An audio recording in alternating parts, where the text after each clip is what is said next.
Welcome and good evening to live election coverage here in Granbury, Texas, Hood County. It's primary season here in Granbury, Texas, and I'm Kevin Myers on the board of Granbury Television, and as always, anchoring your coverage of political coverage here in local elections. And I'm joined with Dixie Lee Hedgecock, one of our fellow members, and Dixie Lee, she'll be doing what she always does, which is interview all our local officials as they win tonight and people of interest as they come in tonight. Dixie Lee, this is not our first time here doing elections here in Granbury, Texas. And they're all gathering outside, just like always. We have a little bit, if you'll notice, I hope that everyone viewing sees that we've kind of upped our game at Granbury TV.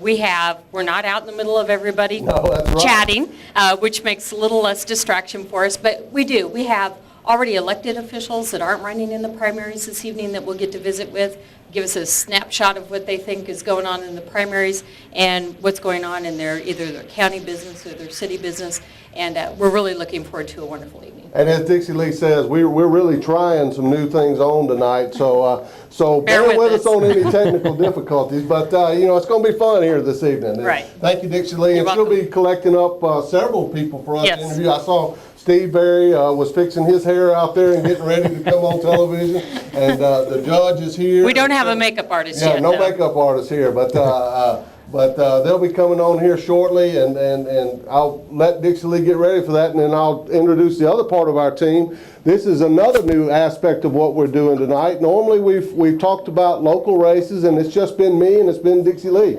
Well, tonight, with the number of statewide races and region-wide races that are super important to Hood County, we said we need somebody to keep their finger on the pulse of all of those races and what they're able to do. And that's Matt Mills. So Matt Mills is joining us here tonight. And Matt, this is the first time on as a political analyst on Granbury Television. I'm used to doing football with you, so it's a little different, but hopefully we can do it. And we'll be talking about some of the statewide races and some of the state-level races that are going to affect what's going on in Austin. And so we'll be getting in results not just from Hood County, but hopefully we'll have an idea from the other counties what's going on and who's going to win and lose and so forth. And, so everything is gearing up. We're getting really, really close to 7 o'clock. And in Texas, obviously the most important thing is early voting. Most people vote early in Texas. So we have had 2 weeks of early voting, and at 7 o'clock, or very, very close to 7 o'clock, we're expecting those numbers to be posted, and you'll see them right here on our broadcast coverage, and we'll tell you exactly where we're at. We're going to be flipping back and forth several other things, but if we'll bring you over here to our election coverage mechanism, which is our television that we've brought and put in here. And first, let me bring up, this is obviously Hood County, so we're going to be talking about. I use the term boxes, and boxes, if you're my age or older, you know what I'm talking about when you talk about boxes. Literally, back in the good old days, there was a box sitting on a table, and you would fill out your paper ballot, and you drop it in the box, and then those boxes would get transported to the central counting area, and they would be counted. Well, in this new modern day and age, we don't have boxes anymore. What we have is electronic polling booths. So, all these numbers will be automatically tallied. Don't expect, though, that it's like running through the line at the Walmart because they still have to be transported from the various voting precincts to the central office. Matt, if you will, kind of talk a little bit about the voting precincts and the boxes that we have out here tonight, and point out some of the highlights for tonight's coverage. Okay, well, the biggest boxes traditionally in Hood County, 16 where pecan is, that's all a pecan. It used to be all one box out, Mambrino and so forth. Now it's two different boxes, but the pecan box is huge. And then this box here that votes at the Acton Baptist Church, where De Cordova and some of these Acton areas, those are the two giant boxes. 13 is also pretty big. That's Water's Edge, Southtown, South Grove, the Shores, all that area. They vote at the Catholic Church. So those are maybe the three biggest. Precinct 3 is pretty big, and there's a couple of others that are decent size, but it goes down from there. Really, if you're going to win Hood County, you're probably going to have to do well in 16 and 10, and sometimes those come in slightly later because there's more driving to do. Yeah, and let's talk about the logistics. So again, we talked about early voting. We've been doing early voting for the last 2 weeks, Annex 1, every day, and that voting has been going, I guess steady would be the right term, not necessarily a huge turnout in voting, but steady turnout in voting in early voting.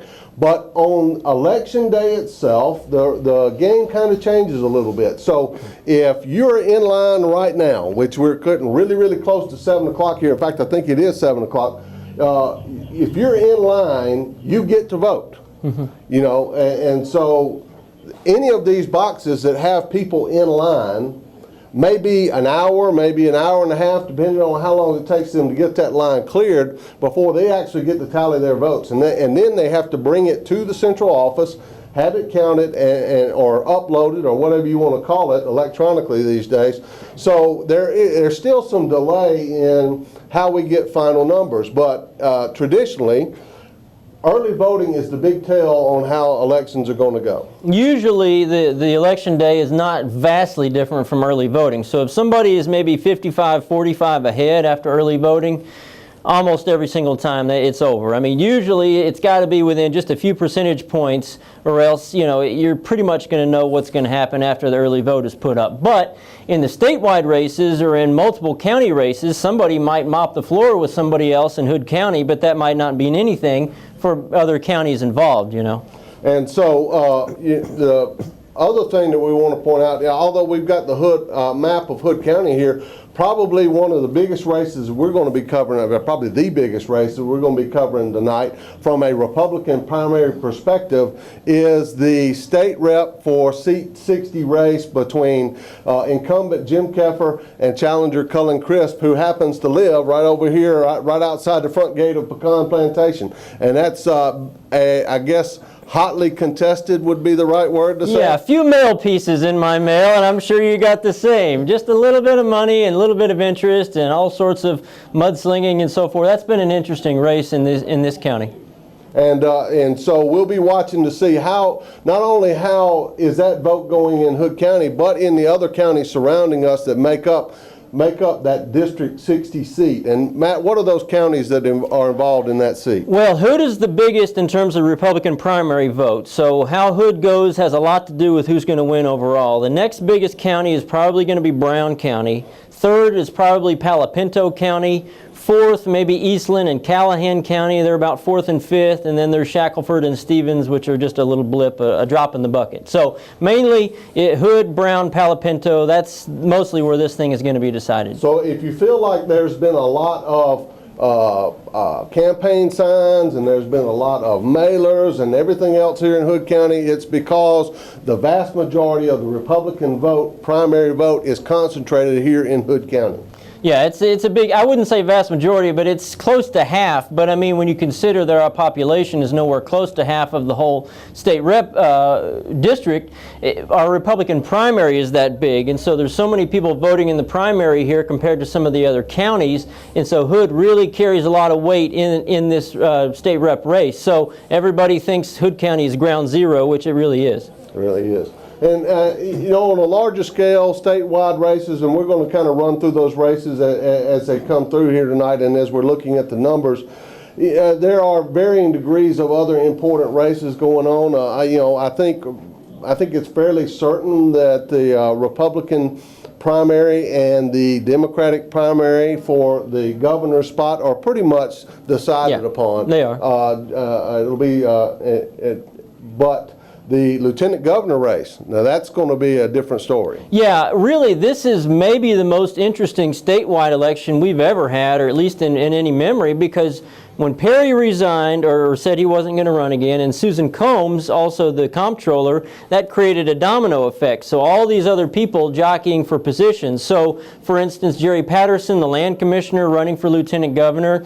Todd Staples, agricultural commissioner, running for lieutenant governor. So there's a bunch of vacant seats and a lot of hotly contested stuff statewide where it's just a wide open race right now. So that's what's going on statewide, and we'll take a look at that as the night goes on.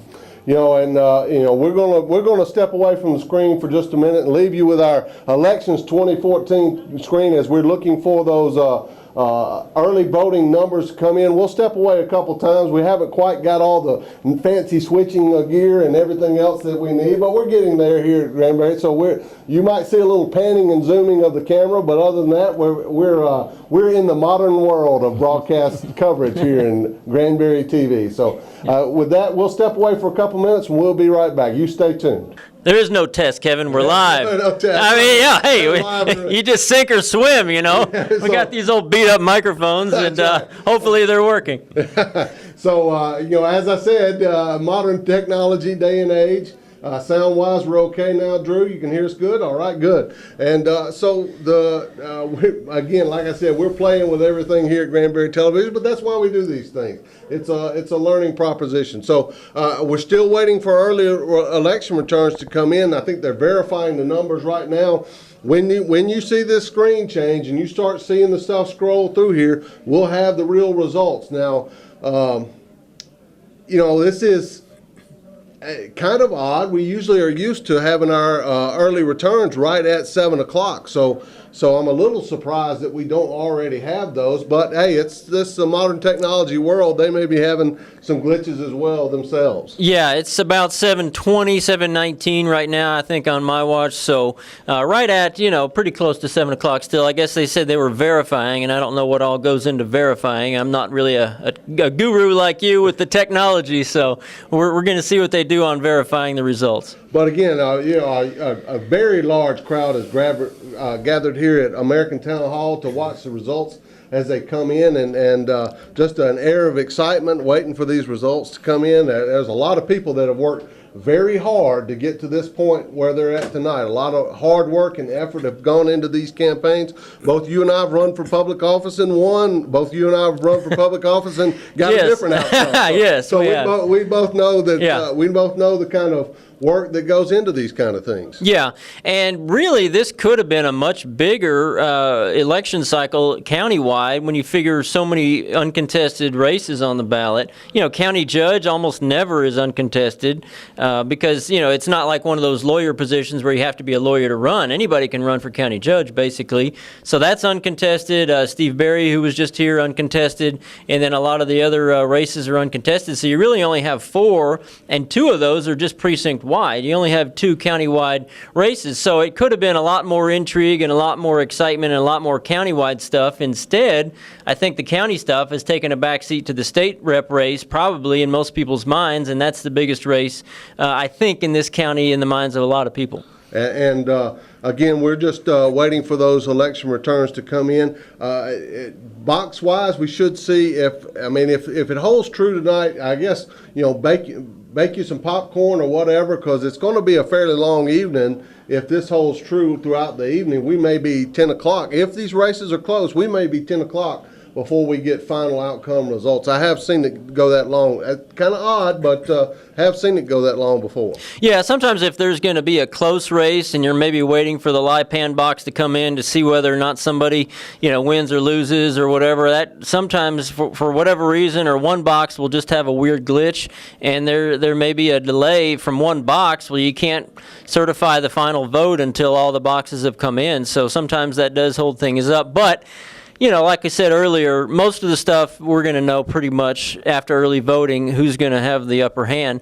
The one interesting race that you may not know about is in Precinct 3, where you got 3 people all running, and there could be a possible runoff there. And so that may be the one that we know the least about right away, is Precinct 3 Justice of the Peace. So you're trying to pull it up here? Yeah, I'm trying to pull up some maybe some different results that I was looking for, maybe anything from a statewide perspective. Yeah, the county's got a website, obviously, and they say unofficial results. I don't know if they've got anything posted, and seems I don't see the scroller starting yet, so obviously they haven't released anything yet. And so that's what I'm looking for, is the scrolling screen there for us to look at. But let's talk for a minute about this Precinct 3 race. The Precinct 3 race is the De Cordova, right? De Cordova and Acton area, and again, when you talk about a runoff election, again, this is not like a school board race or where the winner is the winner. This is you have to have a majority of the votes initially, especially when you have more than 2 candidates. Right, and this is an open seat. Obviously, Judy Watson is no longer running, so you have 3 people all seemingly running spirited campaigns, and all seem to have their backers, and they all seem to be really getting after it. So this could be a runoff, and I hate to even predict who it would be, but all 3 people certainly are running hard for that race, and it may not be where anybody has 50% of the vote. So if we have a runoff, and Jackie Solomon, the technology director for the county, has come in, and he's going to get us hooked up here with the live results here on the screen here in just a second. But if you have a runoff, it will be in about another month. A little more than a month. I want to say it's in May. I'll double check that before we go off the air. The reason that it in the old days, like when I was in a runoff a long time ago, it was about a month later. But now when they have to, like these military ballots and things like that, where they got to mail out ballots and have all that available, because I mean, obviously to try to turn around a military ballot or whatever and get that back in the mail takes a little time. I think that's why they've spaced it out a little bit more than the old days when it used to be a month later. So Jackie is still tirelessly working, and hopefully... Yeah, just put it up on your regular website there, Jackie, the same one everybody's using. That's what we're going to use. All right. Okay. All right, and, again, the statewide race, Cullen Crisp, Jim Keffer, that's the race to watch right now, and really very much up in the air right at the moment. It seems that way. I mean... going in, I mean, in any race, especially a state-type race, I mean, I'm always going to default bet on the incumbent. I mean, that's usually who wins most races. That usually who has most money, most name ID, and so forth. But, Cullen's had, really started kind of late. He started, I think, around Thanksgiving, and that's really kind of late to jump in, but seemed to gather a lot of momentum and a lot of support. So, and one thing about that race is it's so hard for me to gauge because I'm seeing what's going on in Hood County, and I don't know what's going on in Brown County or what people are talking about in Brown County or Callahan County or whatever. I just know what's going on here. And here it seems very contested, and a lot of people big time, lining up on both sides, a lot of money pouring into it in Hood County. I really have not tested the waters outside of Hood County, so I don't know. Obviously, you would have to assume that Eastland County is going to go for Keffer, but that's not a very big county compared to Hood County. So Hood, is going to have a lot of say in how that race goes. So I'm going to let Matt step off the screen right now and see if he can get some of the numbers from the statewide races and see if we can get some information for you to talk about. Obviously we continue to plug away and work here at the station and try to figure out how everything works when we do these kind of things. The more technology we introduce, sometimes the more of a challenge it can be. But let's talk for a minute about where things are from a Republican versus Democrat perspective here in Hood County. Now, I think it's fairly clear to the people of the state of Texas that at least in the rural counties, we lean much more red than we do any other color. And so you will see that when we talk about the Democratic primaries here in Hood County, and there were some statewide races for them to vote on, but not here locally in any of the local races. So the vast majority of our coverage tonight will be concerning the Republican primary races. That's not to say that the Democrat races are of any lesser importance. They're just not any. And that's just a function of numbers here in Hood County. So we'll see. That may change over time, but it is what it is right now today, and it usually becomes more of a factor when you have presidential election years than we do when we don't have presidential election years. And so, we're waiting to see how things are going to shake out. I talked about Wendy Davis, and I talked about the fact that she is a shoe-in for the Democrat nomination for her party for the governor's race, and she probably has already given her acceptance speech in Fort Worth and getting ready to really launch her campaign as we go forward against Greg Abbott, the presumptive candidate for Republican Party for governor. And so we will see that election as it plays out over the next fall. And, you know, as Jackie continues to work on this, I'm gonna step away for a minute and see if we can get some things corrected here and go forward. I'm joined by Martin Castillo, and he's Justice of the Peace, Precinct Number 2. And like with all things, this evening, the early ones that get Yes. interviewed don't have an opponent. No, they don't. But that doesn't make it any less the value No, it in the does not. primary procedure Right. or process. Talk to us a little bit about, you know, a lot of people I don't think understand all there is to being a Justice of the Peace. I know that you also have particular programs that you're in charge of. So just give us a little bit of a taste of what your day-to-day work is, and then let's talk about some of the accomplishments that you're most proud of. Sure. First of all, JPs throughout the state, they do a lot. They do, of course, they're coordinator for the county. They do small claims. We have justice, civil, evictions, inquest, and we do truancy, parent contributings, sign mental warrants, juvenile magistrations, and reading the rights. And then we do the arraignments at the jail every morning also. So, you know, put all those things together, and it takes quite a few of us to do it. So that's why Right. 4 JPs, and we have 4 different precincts now since the county has grown up to over 50,000 population. And also, one thing that we accomplished here with the United Way, also, we started teen court. So yes. Danny and Judge Howe, we're a part of that teen court also, and that happens every third Thursday of every month. We do it at the Justice Center, and we do teen court. So And it's powerful, Yes, is it very not? powerful. And we're hoping to make sure that they never go to court again. Right. For This any is- reason. For their first offense, they are able to go to teen court, and it's done by all the teens. The only one on there that's an adult is a judge. And just to make sure everything's going fine, and of course, Right. they do a great job, and we love doing it with them. It's a blast, but they do learn a lot because now they are part of participants, and they actually see how things go. And they're also jurors, so they get to do the punishment phase as far as how many hours they're going to be doing community service-wise for Do you, whatever they do you find they're almost harder on them than Oh, yes, maybe yes. some adults might Yes, be? Yes, sir. Yes, they are. So it's a great thing to see. Like I said, then actually the person that's been on the defendant side gets to come back as a juror. So now not only does he Oh, get so to they sit get on the other something, they get the other side of side. it. So they actually see, okay, do I really want to be hard on this person, or because they've been on that seat already. Sure. So now they've been exposed to that. So that's one good thing that we like to do. That's awesome. Well, you may be growing up the next Justice of the Peace They for may Hood be so, County or the prosecutor, other defense community. attorneys, or Exactly. whatever the case may be. So yes, and some of those kids are amazing. You ought to come by and see them. They're amazing to watch. And that see is how- allowed, correct? Yes, it is. I It's mean, open court. yeah, We right. do have to have some signatures done by make sure that it's confidential as far as Right. what happens. But other than that, yes, they can be more than welcome to come by and see it. Like I said, my court, Precinct 2, handles all the truancy court with Constable Precinct 4. He has a truancy officer, and that works with the school. It's another great program they have. And Matt does all the home visits. By the time they come to me, they've already been talked to, already been explained to. So now it's a process of what do I need to do as a court. So, Okay. no, I enjoy the job. And I'm it's doing. it's a global thing. It's just not the Right. minor, right? I mean, No, it's mine are from 12 to 17. right. So, wow, to think we have truancy at 12 years old. right. It's a new day, It's a isn't new it? day, yes, it Yeah, is. exactly. What else are you very proud of, being a servant of this community whose phone with that list of duties probably rings morning, noon, and night, pretty much Oh, yes, 24 hours a day. 24/7? Yes, yes. We all do that, so. What else can you point to that you'd like to share with people that you're very proud of?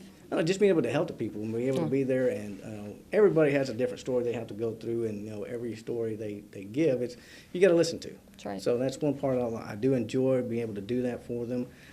I was past president of JPCA of Texas also, which is a large association of elected officials also.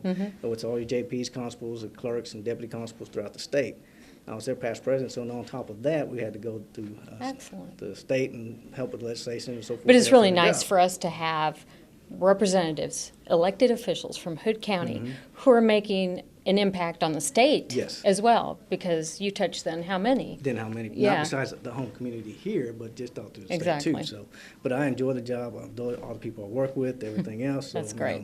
That's great. So, in this next voyage that you will take, adding on to the many years you've already served, what do you think will be some of the challenges you might face and some of the things that you're really looking forward to that you haven't completed yet? Some of the challenges is just, whatever comes our way. Different things come Every in day. every day with the legislature changes things every 2 years and so forth like that. Just being able to be there and handle those situations. So I really don't know what the challenges are. I mean, every year we have to learn new laws, everything they dump on us, make sure that we Right. get those taken care of. And looking forward just to being there and helping out people what I can.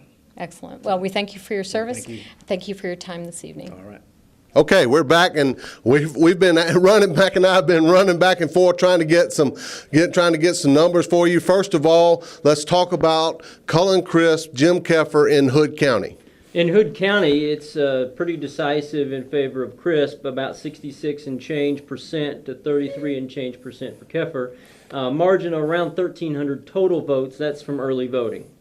And so, hands down, he has won, Cullen Crisp has won Hood County. That's not going to change. Now, what really matters now, Matt, is the percentage and numbers of votes as it relates to all the other votes that are coming in the 9 other counties that are related to this race. Right. Well, the early returns that we've gotten have shown Keffer ahead in all the other counties that we've gotten. Brown County, Palo Pinto, the ones we talked about earlier, Callahan also.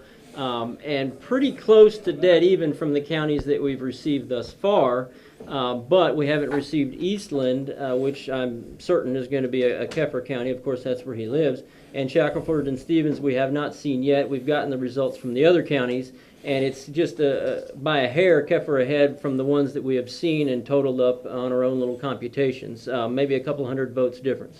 Before we get them up on the screen here, I did take a look at the Precinct 2 race, which was Butch Barton.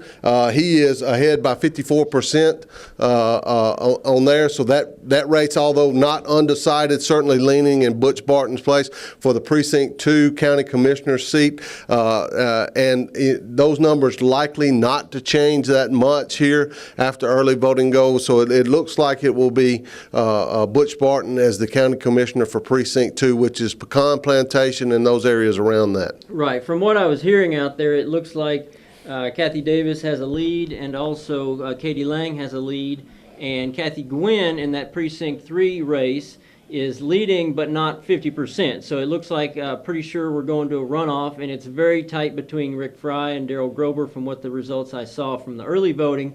So right now it looks like Kathy Gwynn against a determined or an opponent to be determined later, either Dale Grober or Rick Fry. And so we're looking at some of the state, district 60 races. We've got out of Brown County, you've got Jim Keffer winning by About 2/3 of the vote, roughly. Yeah, about 2,076 to 1,090. So a big lead there for Keffer in Brown County, also in Callahan County, but that's a lot smaller. Palo Pinto, a big lead there, but a much smaller county than Hood and Brown.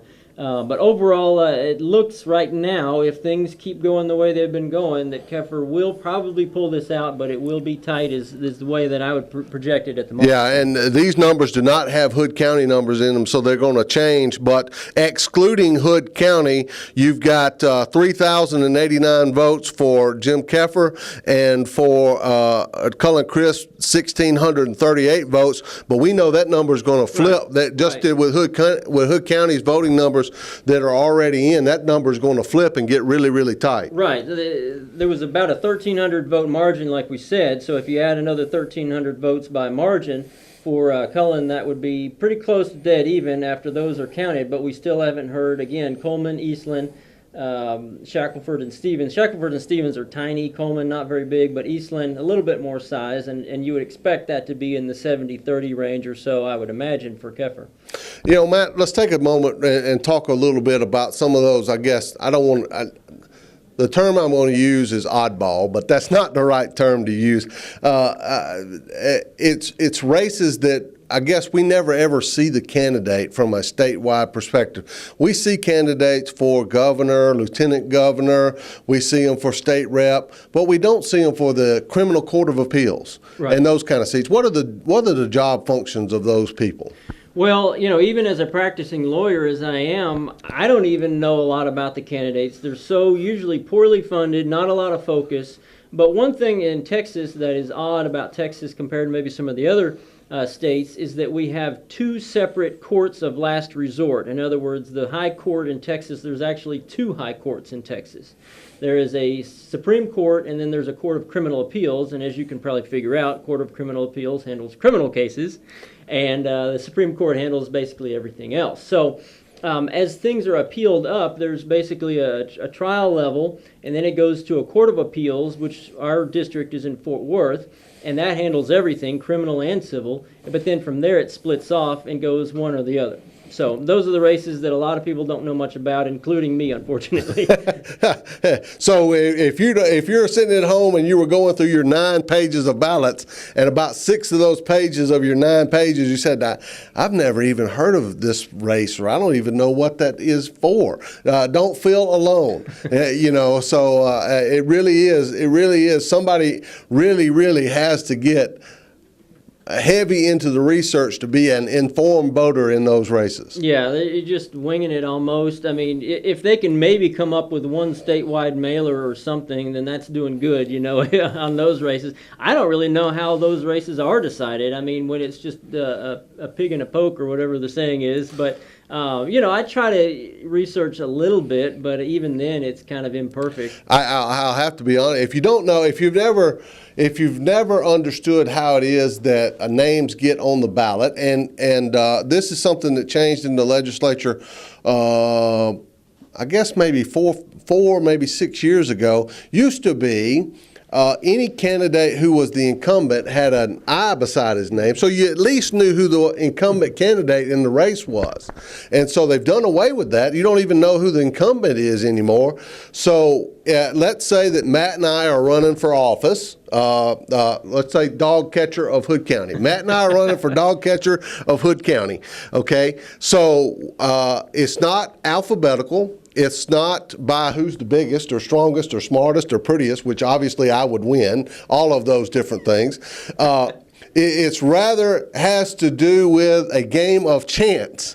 It's a flip of the coin. It's a draw 2 numbers out, 2 or 3 or 4 or 5 numbers out of a hat, and you send your representative, much like a second in a duel. He goes down there. You as a candidate don't even draw your number out. It's drawn out by your second. Yeah. So yeah, and those down ballot races, there's a lot of people who feel like just your position on the ballot is a big deal. If you're number 1, that's a big deal.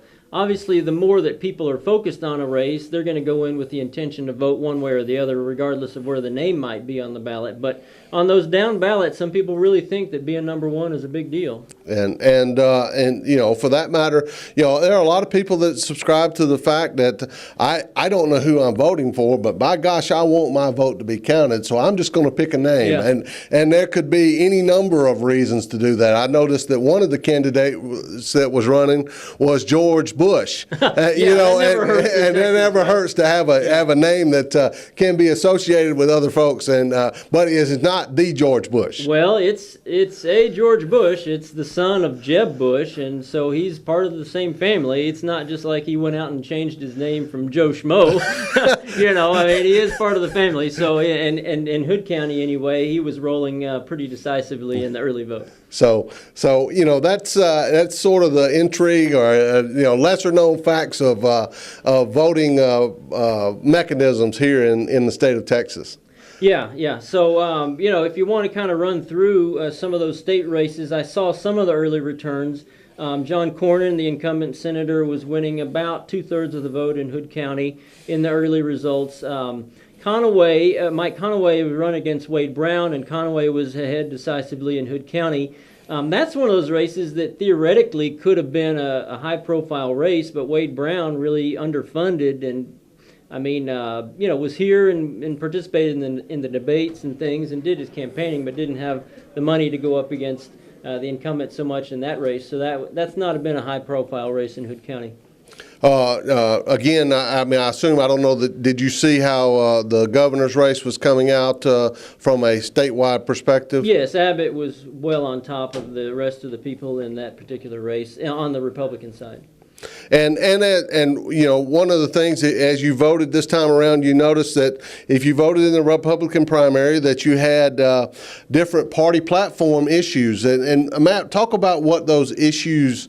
You know, what is the purpose in the issues in the Republican primary? Well, some people would say nothing. I mean, I mean, it's supposedly to give direction about what the grassroots of what the grassroots of the party believes on certain issues, so that the people who are in elected office and the people running the party will know what the grassroots feels. But if you read them, it seems like all of them would probably pass overwhelmingly on the Republican side anyway. And so it's like, you know, do you support Obamacare? Well, on the Republican ballot, I would think most people would say no. I mean, that's kind of almost a silly one. But yeah, I mean, it's just kind of, some people would call it fluff, but it's just say what the grassroots of the party is thinking. So it's really about the people responding to their own party to say, here's what the direction is. Right. It's not like one of those amendments where you're actually going to do a binding thing, you know, when you see those off-year amendment races. And state amendments come in the November ballot. Right, but usually I believe those are in the off year. Sometimes I believe that's correct, but I don't think we're going to see any amendments this year.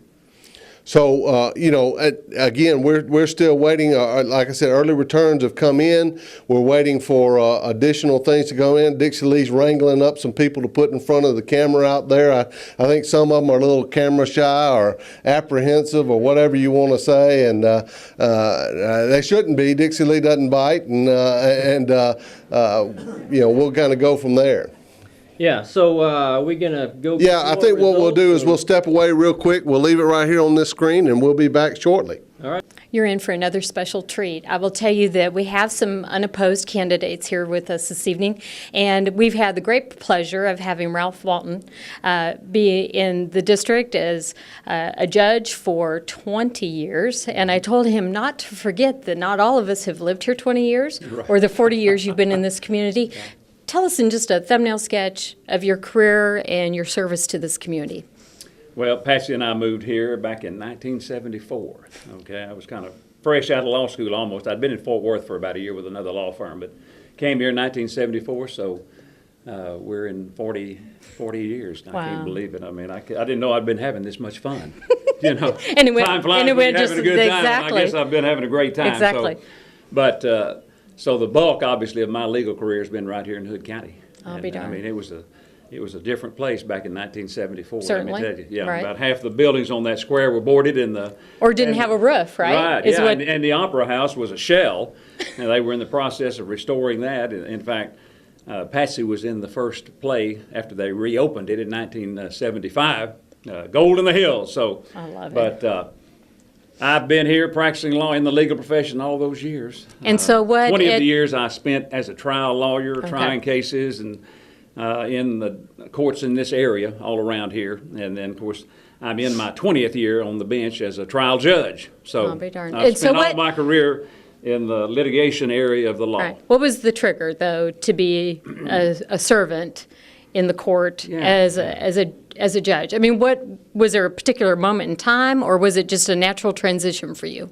You know, it was just, amazing. When that job became available back in the mid-'80s is when I was appointed to the bench back in 1985 by Okay. the then governor of Texas, Mark White. And it was just an opportunity, that I quite frankly never thought I would have the opportunity. When I was in law school, judges, no, I'd never be a judge, Never say never is what they say. And then when that opportunity arose, I just couldn't really turn it down because I love the courtroom, love the environment, love the action, the things that go on there, and just being a part of the trial aspect of all of the litigation and the legal system is something that's always been extremely interesting to me. That's wonderful. So, I love the bench. It's a great. Well, and I think the bench loves you. Yeah, well, and so far. and talk about a little bit, what you take the most pride in as a judge with how you handle cases, the positive change you can make even in perhaps a bad situation, and how important it is, even from a financial standpoint, for a taxpayer with how you run your court versus how some courts in our state or across our country kind of get bogged down Yeah. and have challenges that I know that you take a lot of pride in avoiding. Well, of course, the biggest thing is that I take pride in is ensuring that justice gets accomplished in the courtroom. Yeah, that regardless of who the person is that comes into that courtroom, they're going to be treated fairly, Yeah. and justice is going to be accomplished. And I feel like that it is. 99% of the time. I guess maybe sometimes someone may feel otherwise, but nonetheless, that's the main thing. And as a judge, that you want to be sure that everyone who comes into your courtroom is handled fairly. They have an opportunity to be heard, and that a just outcome occurs. They may not like it, but as long No. as it's consistent with the facts and with the law, then you feel like, justice has been accomplished.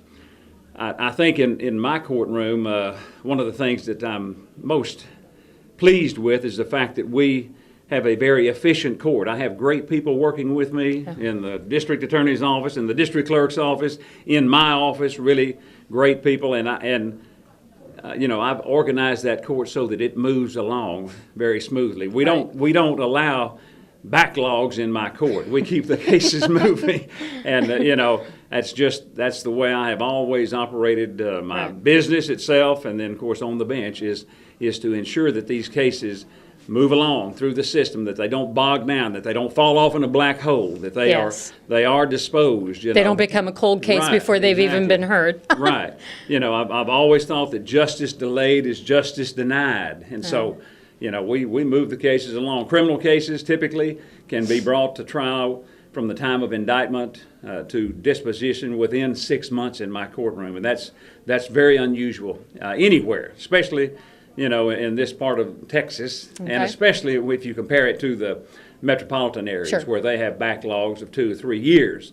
That's not the case here. If you want a trial in Hood County, we'll give you a trial, Wow. and get it done fairly quickly and efficiently and always fairly, and with being sure that justice is accomplished. And unfortunately, we're a very, very small county, but nonetheless, we have things that really raise the mark and catch media interest Yeah, and sure. very high level things that perhaps maybe 20 years ago on the bench you didn't Right. face, That's but exactly do right. now. Yeah, we are, we're not exempt No. from all the problems that they have in Dallas-Fort Worth or any other metropolitan area. We're not living in a little bubble down here. We have the same problems, and frankly, the biggest problem we have probably is drugs. And Yeah. methamphetamine is the drug of choice apparently in the world today, and so it's a constant problem that we have to deal with. It's at the root of probably 90% of crime, and it's just sad but true that you just have to deal with it. I don't know that we're winning the war, frankly, but that doesn't stop us from moving the cases, moving them on, seeing that justice is accomplished. People pay for their crimes, and if they need rehabilitation and they are worthy of it, that they get that opportunity too. also. Yes, that's like I say, we have the same problems really they have everywhere else. That's amazing. We just try to ensure that it's moved along at a consistent basis and that justice is accomplished here in Hood County. That's great. So, what about the next segment of your journey and your service to this community? Well, I'm blessed that I didn't have an opponent. That's I true. run opposed and I run unopposed, and believe me, unopposed is best. Yes. And You look more relaxed than some. Definitely. Yeah. Definitely. Yeah, I'm winning. That no write-in candidate, no nothing. I'm winning 100%. So that's great. But I've been blessed to run a lot of times. I don't know. This may be my 7th or 8th election. I'm not sure. I've only had one contested race, and that's when I ran against the incumbent and defeated yes. him back in 1998. All the other times I've been unopposed. So I'll it's be darned. Well, that's nice. and and it's a family deal. We thank Patsy and your entire family for That's sharing right. you with us Well, all these 20 years. Yeah, and I'm blessed to have someone like her as my, comrade through That's all right. of these ordeals, and she's been a great support, as have the rest of my family That's members. great. Yeah, Well, we yeah. appreciate your time this evening. thank you. Yeah. More than anything else, your 20 years of service. We really Yeah, appreciate you you. bet. My pleasure. Thank you. You're welcome. All right, so we're improvising a little bit here at Granbury Television. As always, we're just trying to go back. If you'll go back one, I'll tell you which race I want you to pull up. Pull up.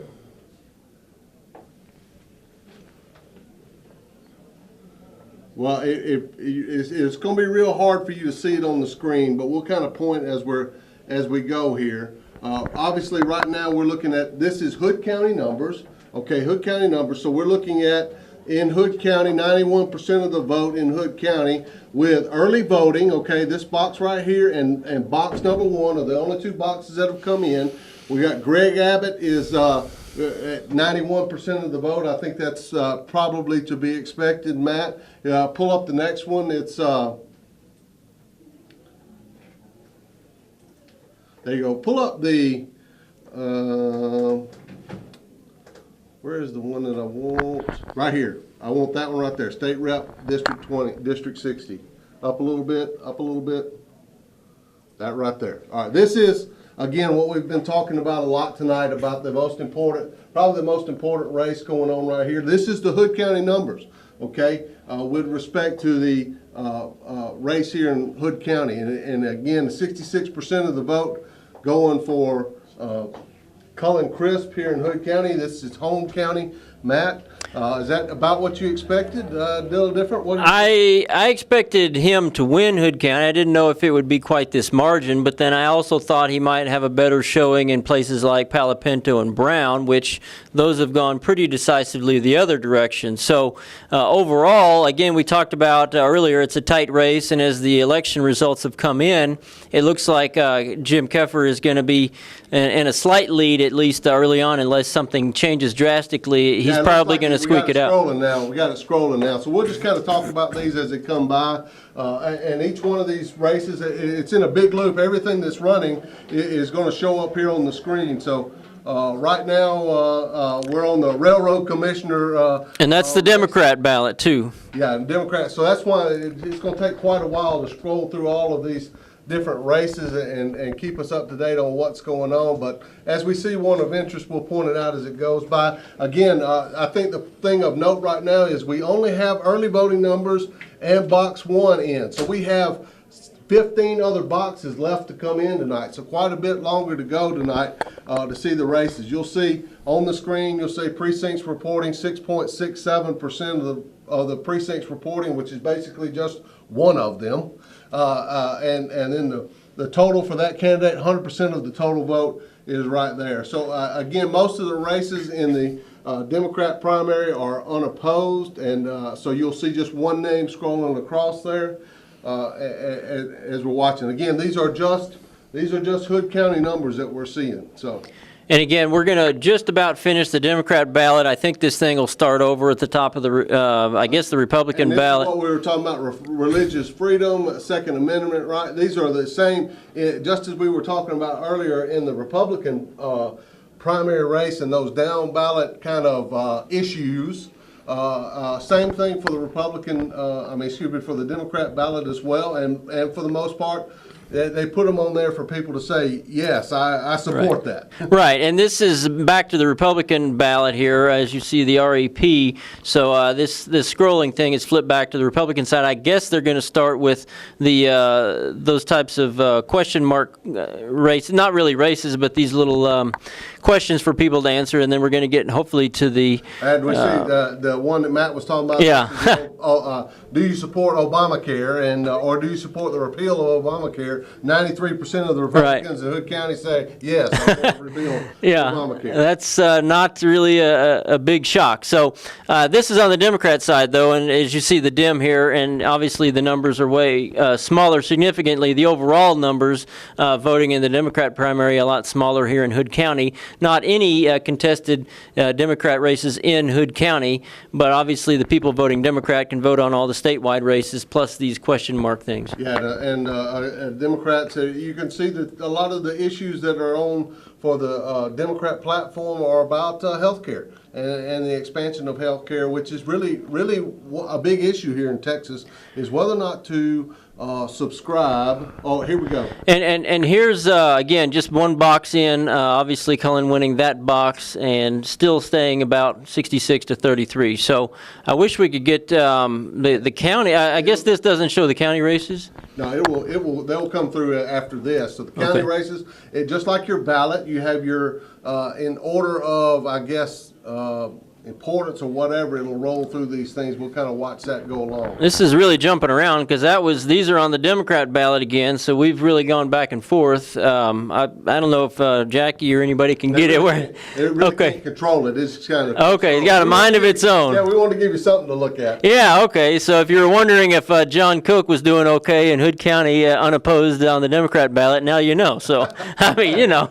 So if Matt and I was in a lot, so Kinky Friedman. Yeah, getting beat. Well, he's at least in Hood County, he's heading towards the runoff at least, so he's holding his own somewhat. That one looks pretty tight. But yeah, sometimes, you're just trying to hope and pray for a runoff if you might be, the early returns are not quite what you want, but you're just hoping that the guy, the leader stays under 50%. So now I see that box 2 is now, we're starting to see numbers in box 2 now, so the second boxes are coming in. That usually means that we'll see some quick roll in of a lot of the boxes. We may see a lot of these numbers fill out here real quickly. Yeah. This keeps scrolling back to all this random stuff. I wish it would just kind of go straight through, and I don't know if we got a glitch here, but anyway, if... So if we look like dancing monkeys, we are. do we have interviews coming, Dixie? She's just off the camera there. She's okay. Well, if she's waiting for us, we're waiting for you. So bring it on. We're dying over here. We're looking at Robert Vick for the 10th time in a row, and congratulations to him. But come on in here, Dixie. All right. We're in for a special treat this evening, and this evening would not be possible for Precinct 3, Justice of the Peace, without honoring Judy Watson and her service to this community. You have a long and winding trail that has brought you to tonight. It's nice that you're here when you can't even win, right? But for us, you've been a win for us for a long time. But tell a lot of folks that may not know you through your whole career, you had meager beginnings. I mean, you're a native of the community. And tell us where you started this journey. Okay, in 1977, I started work with the Texas Department of Public Safety. I was the first driver's license clerk for Hood County. And from there, I went to George Smith's office. He was the JP then, and I was his clerk for 3 years. Then I took out for a short time, and then I came back, and I was his clerk for 2.5 more years. And then when he decided to retire, well, I came back and ran for office. Wow. And that was 20 years ago. Oh, my goodness. And you've seen a lot of things. I mean, we had Martin in here a little earlier, and, he came not 20 years ago. So just that little laundry list, and it's not a little laundry list, of all the things that you do as a Justice of the Peace. That's right. I don't know that when we cast our ballot, we always understand how much of your life and your time that position requires of a person. Yes, whenever it's our week to be on call, and when I started, there was just 2 JPs, so we were on call every other week. And Wow. that didn't matter if you were called out in the middle of the night. Right.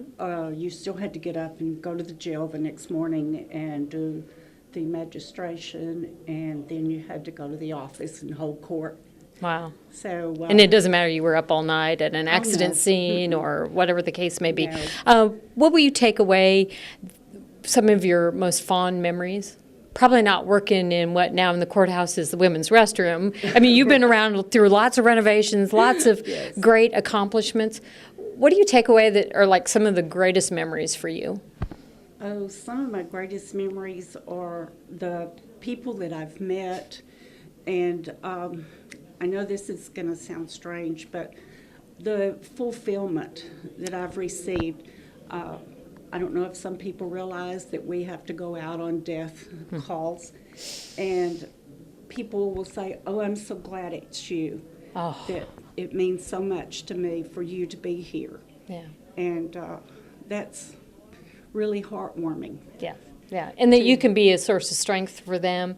And Exactly. there's enough anxiety in those type of situations, and then to see your face and feel like you're part of them in this community, that is a real blessing. It is. It's a great blessing, and and it's neat to go places and people recognize you. Of course, you can't go anywhere without being Can't go to recognized. Walmart when you're curlers.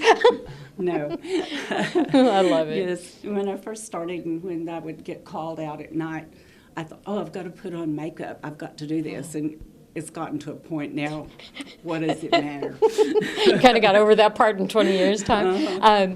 This evening you have, we're not going to, your people want your job. Yes. There are 3 candidates running this That is evening right. for your position. If, no matter who wins, what would be your sage advice to whoever fills your shoes next? You're going to have patience and a lot of compassion. You have to be tactful to the people. Yes, ma'am. I would want them to, if they kept my employees, that they treat them fairly and are good to them. Yeah, because That's it's not a very one-woman important to show, me. is it not? No, I it mean, is not. When you've got that many hours and that much paperwork, I can't even imagine the load of paperwork that goes Mm-hmm. Right. with everything that you must do in the course of a week or a day even. Yes, every day. And I do a lot of my own paperwork because the clerks are too busy to get around to mine, and I just try to take as much work off of them as possible. That's wonderful. Well, you've been a wonderful servant. I know that we'll still see you around. Oh, yes. She's a Hood County Granbury girl, and we are so appreciative of the time and the talent and the patience and the compassion you've given to people in this community. It's a present that you've been able to bestow on us. Well, it's been my pleasure. I love the people, Yeah. so. Well, the people love you too. I will Thank miss you. them. All right. Well, she won't be a stranger. I know you well enough to know that. So, thank you for this evening, and Thank thank you you. for everything that you've done for us. Appreciate it. Yeah. All right. Thank you for joining us. We have Steve Berry here, County Commissioner, and running unopposed. That was very fortunate. I feel very blessed. Okay, that's the second time, and 4 years ago I didn't have an opponent, and this time I didn't as well. And it's a great feeling to not have to be out there like so many of them and waiting. And a lot of people spend a lot of money on signs and advertising, and so. My family and I were just been very fortunate 2 times, and I appreciate that for all the voters and the residents of Hood County, especially Precinct 4. Yeah, it's wonderful. So, talk to us a little bit about already the things that you can point to that you're very proud of on the court so far. And then we'll talk about some other things. But you've worked very hard. You pride yourself in the homework that you do ahead of time. Talk to us a little bit about the high points. I'm very proud of the fact that I've been fortunate enough to work for 2 or 3 two courts, leadership with current judge, former Judge Andy Rash and Judge Cockrum, different commissioners' courts. Right. Tonight we're going to crown a new court member, and then obviously we have to go through the November election as well. But, during the tornado last year in May, it shows the strength of the county that we all pull together from the Sheriff's Department and constables, clerical staffs, everyone pulled together, and then you go out there, not only the county, the cities and the volunteer fire departments, the hospital that you That's work right. at. And so I'm proud of the fact that every time we have a disaster in Granbury or Hood County, it seems like someone steps up to the plate and we pull it together. Right. We've done a lot of projects, but one thing that I'm proud of is as we do that, we're very frugal with your money. We try to watch it, and we're physically responsible. The tax rate, since I've been on court 8 years now, has always stayed pretty moderately even. We've not fluctuated up and down. Most of the time, the voters and the taxpayers, they want a steady ship, so to speak, because they want to know what to expect year to year, Right. and they don't like that up one year and down the next. All right, those big swings. No, ma'am. No. So that's what, that kind of thing. I mean, I can't find and point a finger to one thing that we've done other than we've had to do the same thing you deal with at the state level and the federal level. Texas and Hood County as a whole, like the city of Granbury, is exploding by population. That's right. And we've had to do and continue the same services and maybe more services with a lot more people. Look at the last census, and then look in 2020, they expect 75,000 people in Hood County. And you've got to think outside the box. And I think that people come down here and they want quality of life issues. The new rec center is a great example. They voted overwhelmingly exactly. for the rec center. They voted a 2 cents increase on their taxes for that. So quality of life, animal control is a good example. A lot of people that move down from the Metroplex that live in subdivisions, they want municipal type services. Animal control is a good example. Right. So Granbury and Hood County are not small town anymore. We're in that triangle that's between Dallas-Fort Worth, Austin, San Antonio, and Houston, where the majority of the growth of the state of Texas is going on. So I'm proud of the fact that every obstacle we meet or we hit, we have to hit head on. And as you noted, that I don't like to go to court or I don't like to go to a homeowners association without knowing the answers before the question's asked. That's right. And also asking open-ended questions of the people who brought you to the table. Correct? And speaking on their behalf, making sure that you're their ambassador. That's a good point, Dixie. I think that no matter, if you're a city councilman or a school board member, you owe it to the voters to do your homework. And you owe it to the voters to, every time I look at something, I try to think, if I was spending my own money at home, how would I spend my money versed on spending the taxpayer money? Right. And also look, when we have issues with the elderly, if it was affecting my parents, if they were still living, and the younger, as you noted and when we talked a little earlier at the first interview, I was fortunate enough just to have our first granddaughter Right. yesterday at Lake Granbury Medical. And so I worry about their future. And so every time I spend money and look at Sheriff's Patrol and police protection, fire protection, what's going to happen to our ad valorem, which is the lake, whether it be drought or whether it be a man-made issue, that ad valorem has got to be one of the number one priorities that I worry about today on what we deal with in the next 5 years. Agreed. No matter the cause. No matter the cause. I don't want to point fingers. That's a political issue that's going on as well, and the Lake Granbury Coalition is involved in that, and I happen to be a member of that as well. But, water is going to be, we thought diesel and gas prices were high a few years ago, and you always think, things are high, but if we don't have drinking water where we can go in and bathe and wash clothes and grow crops and drink water, Right. it's going to be astronomically expensive. And there's one of my frustrations, and I've never been easy, and I've always asked direct questions of the state officials. But I expect if we're going to bring 1,200 people to Texas every day, as they brag about, then I expect them to also work outside the curve as well and figure out how to have infrastructure such as transportation. To support them. Such as transportation. We're dealing with that at Crescent.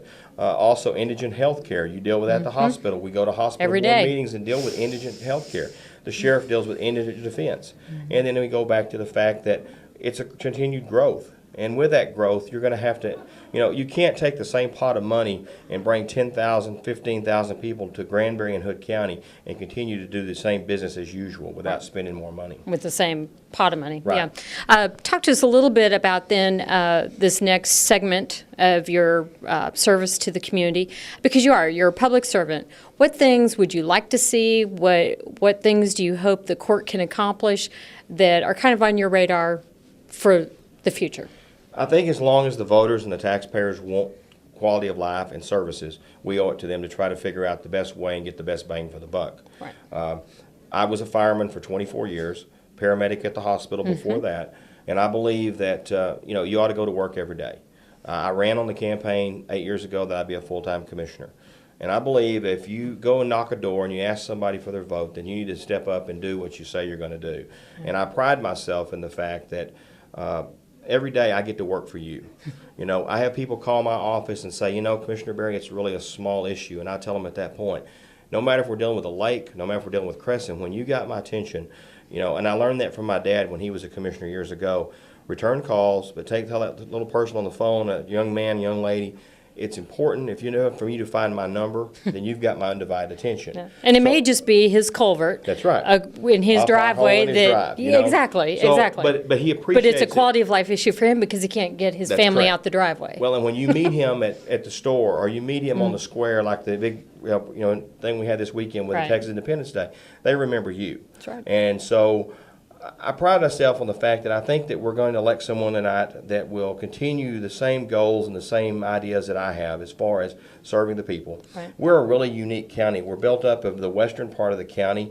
Basically, if you drew a line down 51 or the lake and 144 west, it's still a rural community. I mean, we have farms and cattle and ranch land, and then you get into pecan plantation, almost a precinct in itself nowadays. That's right. And then you've got the Acton side and my side, which is just a booming, growing metropolis on the eastern side of the county.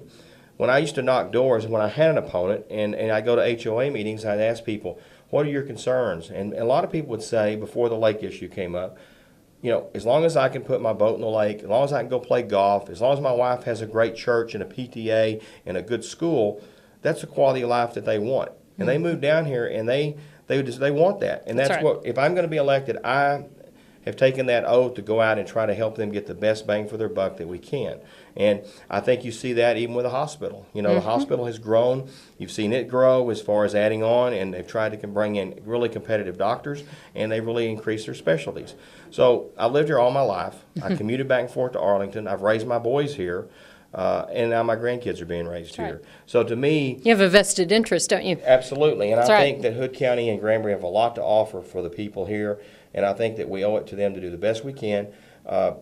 We didn't expect a tornado last May, and I think that you'll have to stand with us. We'll have to fight the lake issue, but whether it be a man-made or whether it be a drought, we're going to have to ask the hard questions at Austin. We're going to have to ask the hard questions at the federal government. But I expect, if I'm answering my constituents, I'm expecting whoever's in Austin and Washington to answer their We'll do the constituents as same. well. Exactly. Well, we appreciate your time, your service most of all, and congratulations for the Well, job well done so far, I've and got we'll look for better 716 things. votes, so I'm probably safe, and that's, I did vote for myself, and I saw, my son came in and voted, but I wasn't sure my wife did, okay? Love it. Well, The and a stress level, grandbaby. oh. You've had a spectacular week, I have, so. I mean, the grandbaby is way up top, okay? That's right. But, we'll hit the ground again running, and I welcome the new member coming on the court as far as January, but I hope whoever wins tonight, they won't have an opponent in November that, and both of them do come to court already, I'll say that. So Great. that way they hit the ground running, because this is an on-the-job training type job. Yes, it is. So I appreciate you, Dixie, asking these questions, and it's a great service to our community. Well, thank you. Thank And you. we'll have more interviews in just a little bit. Thank Thank you. All right, very good. Well, you're our very first person who's actually run a race with an opponent. Everybody else we've interviewed this evening has gone unopposed. So we're joined by Katie Lang, our new county clerk, or for the primary winner for county clerk. So just a little bit about you. Can you tell us what brought you to be interested in running? Well, I looked at the race and I thought that there needed to be a strong manager in this position. There's 12 employees and it's a big job, and I just felt that I needed to step up and run for this position. How wonderful. In your campaigning, I'm sure you've learned lots of lessons already, or lots of things that maybe the public thinks county clerk should do. Have there been some surprising things, or some things that you've just been reinforced in you while you've been running your campaign? I'd say both. Okay. My husband was a big help with my whole campaign. I would first like to thank him Yeah. for all his help, but knocking on doors and meeting the public was such a great experience. Meeting the people, meeting the citizens of Hood County, that's such a blessing. Getting the feedback, what the surprises that I encountered along the way, and the feedback of what was unexpected, what people are telling me that they think needs to be brought to the office.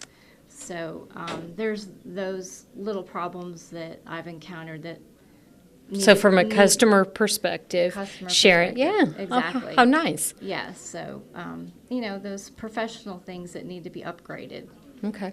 in the office.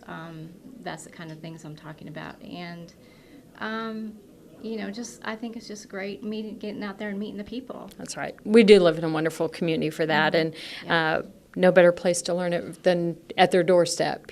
That's where you all start. Exactly, So, what is probably the most exciting thing from now on, do you think, that you're looking forward to? I know you're tired, probably tired, number one. Your husband probably is too, but talk to us a little bit about that. There has to be some kind of fire or passion, because someone Oh, sure. doesn't do that without being excited. Oh, sure. Just, taking office and having, the excitement of being able to get in there and start working and working with the employees and being able to fix things. That's what I'm looking forward to, is just be able to work with people and build things and get their opinions and their input and working together as a team. And I think that's what that needs. Awesome. So. Very good. Well, tell us a little bit, do you want to just give a thumbnail sketch of what kind of skills or things that you bring to the table? I mean, every individual's different, and Right. skills and That's what I ran my whole campaign on, is my management skills. Right. And I've got 28 years in the business world, and I've been in the advertising industry for a long time. I've been building those skills. I've worked with several Fortune 500 companies. Wonderful. Doing, project management, Microsoft Network, Sprint, Radio Shack. So I've got plenty of management skills. and that- real world. real world experience, right. corporate experience that I can bring to the table. Excellent. With budgets and people and, all kinds of, And moving the needle. yes. Yeah. Because you have to have. Bringing up the professionalism and the efficiency and those kinds of things, which I think Excellent. need to be done, and I've heard that need to be done. So I'm Wonderful. looking forward to doing that. Well, thank you. I know that just making the decision to run is a big one. Yes. And for you to still be so excited, and we congratulate you on your win this evening. And we'll have more folks as all the ballot boxes are coming in. We'll have more of these interviews and sharing information and data on some of the closer races. So I thank you very much. It's very nice for you to join us this evening, and I know you have lots of supporters out there. Yes, I do. Thank you. I had lots of help too, and I want to thank all those supporters too. Thank you very much. That's great. Thank you. We'll be right. Right. Well, congratulations, sir. Thank you so much. It's been an exciting evening. We let you do a little bit of thanking with your supporters and everything, but congratulations. You no stranger to Commissioner Court. You've been No. there a lot lately. No, absolutely. Talk to us a little bit about what you've learned in your campaign and what things have transpired that have been wonderful for you. Surely. This has been just a tremendous journey for myself, my family, and my campaign team. I've been blessed to have, as a successful leader, you surround yourself with successful people. My publicity manager I've known for 43 years. We flew combat together in Vietnam, truly a lifetime friend. I can speak to all of them. They're all close personal friends. We've been at this for almost 2 years, exploratory, looking, et cetera, et cetera. But the campaign has been exciting. I want to compliment my worthy opponent, Cindy Gullett. None of this was a done deal. We had to wait till those last numbers were posted for the win. And we've been on the campaign trail together, and several times we have complimented each other, saying the blessing of this is that we're both professionals and we both ran clean campaigns. Neither of us ever spoke about the other. We spoke about ourselves. And I think that's the way it should be. And I'm just elated that it's all come out to the good for me. Yeah, Yeah, exactly. great. And, you're going to be our public servant, but you have a servant's heart, certainly Yes. a career of service to others, Yeah. your country. Talk to us about the things that you think you're going to bring to the plate. Surely. That you will bring to the court that you're excited about. Surely. I'm fortunate, being as old as I am, that I've had quite a bit of time to amass experience. And as I told people when I was stumping, that I thought my strongest credential was my leadership resume. Not to be arrogant, been there, done that, got the T-shirt as far as senior leadership, decision-making, and consequently, I thought my skill set would be a real good match for the tasks, the challenges, responsibilities of commissioner. So been studying it hard now for almost a year. meeting with the commissioners. I went back. I've had mentorship now with 6 different commissioners before me in different precincts, but mostly in precinct 2. What are the trials and tribulations? What are we faced with? What would you do differently, et cetera? So I'm not a stranger to it. There'll be a ramp up, and I hope to make it a seamless transition. I've got several months now to do my due diligence. And I will continue on the Hood County Development Board until such time as I have to resign and be replaced. But that's been a tremendous opportunity for me to interface with all the key players in the county, and consequently that has given me access to many of the issues that we'll be facing when I actually sit in the seat. So I'm excited. You have a great frame of reference and all the tools in your toolkit. Are there a couple things that you've already identified as opportunities that, when you are sitting on the court, you're excited to have your input? Yeah, I think under the overarching guise of the economy, it is the engine that drives everything. Many of the problems we face individually or as organizations can be solved with dollars.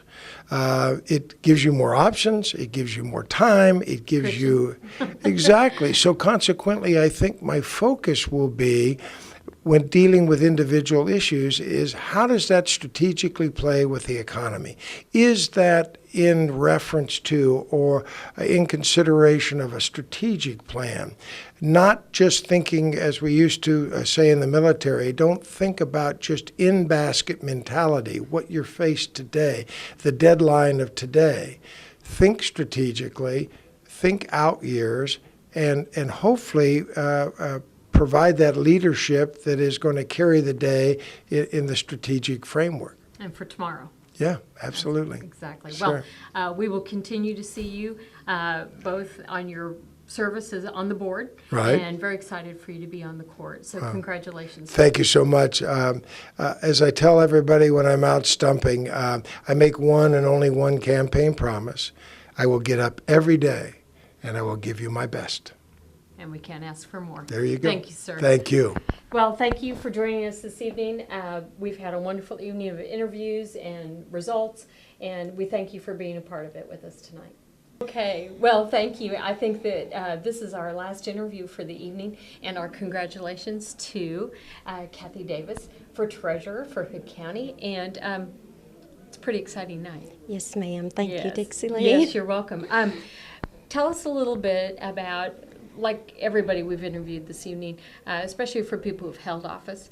Number one, what are your greatest achievements that you think have brought you here and continue to light the fire in your drive to still serve Hood County? Greatest achievements?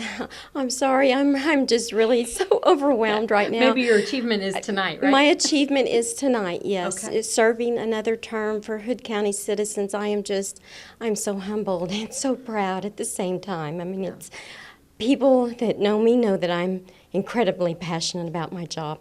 Right. It's one that I give you, 50 to 60 hours a week. And if I could say anything, I'm there. Yeah. All the time, and if a citizen calls and needs something, they're going to get an answer from me. And I'm very proud of that. I'm very proud of the years of experience that I've brought to the office, and the services that I've installed in the offices: remote deposit, positive pay, fraud prevention. Yeah. There's been a lot of things happen, and I'm not through. Okay, all right. So that's a great segue. So after tonight, and you can kind of breathe and rest up a little bit, talk to us about some of the things that you still have out there that in this next journey, or next segment of your journey, would like to accomplish for the citizens of Hood County. Well, as you might have heard, we've gotten a new software program, and we've updated the financial software for the county. Excellent. Which means that it's going to be even more streamlined. transparency is a big thing with public now. So Everywhere, everywhere, industry. Yes. right? So they are going to be able to log on and see how your tax-paying dollars are being spent. They can now, but it's going to be even greater with this new software. Wonderful. The timekeeping system software has been upgraded. We're just really moving ahead with things, and I'm We so aren't a sleepy county no, anymore, are not we? anymore. No. And just the breadth of the things that your office touches on a daily basis and is Yes. responsible for reporting is Right. immense. A $29 million budget, all of which passes through my office at some point, whether it's, 18 million of that is payroll, of course, which Yes. is in my office. And the rest of it, every penny of it comes through our office, and we're responsible for that. Yeah, so the software is already in, you're getting that all streamlined. Are there Right. any things out there that, if you were queen for the day, or you would really like to yeah. have? What are you working toward? I can't really say one thing? specifically, one thing at a time. I think the software is going to be a big thing for us because it's going to change our daily way of doing things. Sure. I mean, it's going to streamline our office more than it has been in the past 13 years. And if you can stretch more dollars Yes. to do better work, and then you can get to those things that Right. maybe you've not been able to attach Right. yourself to. That's Well, what I'm looking forward to. congratulations. Are there people Thank you want to you. thank? I want to thank every member of the public, those who voted for me, those who supported me. There's been so many. There are some really great people in this county. This election has been a really tough one. My opponent was a tough opponent, I have to admit. She's very well known, and she's a very sweet lady. In fact, she was my daughter's teacher at Stars. So, And that's the beauty of this community, too. Right. That we all can care so deeply about our Yes. community that we would put ourselves into something so wholeheartedly. Yes. And I think that can be said of everybody here tonight. Winners and You those bet. who fought a good fight and ran a great campaign. We do live in a wonderful community from that standpoint. and if I think I could bless anybody, most of all, I bless, of course, my God in heaven because I've prayed daily for this. And then my wonderful children and my grandchildren. My grandchildren came down here and walked neighborhoods with me, so I couldn't be more blessed. I've got a community who loves me. Yeah. I've got family who loves me. I feel so blessed. Well, that's great. Very Well, we thank humble. you already for Thank all the you. years of service that you've given to us. And your voters have spoken, and we're anxious to see what will come in the next few years. I will not let you down. I promise you that. I've Well, not we done know- that yet, and I won't do it. Very good. Well, thank you so much for Thank your you, time. Dixie We're Lane. glad you were here tonight. And congratulations to all those in the primary who have won. Thank you to all those who ran a great campaign. And thank you all for voting. If it weren't for you going, taking the time, learning your issues, learning your candidates, and then actually going and making the votes, early voting, the day of. I know a lot of people like the excitement of the day of, but we couldn't do it without you, and these are the leaders that we're going to trust with our future. So thank you for tuning in, and we'll look for lots more. Thank you. You're welcome.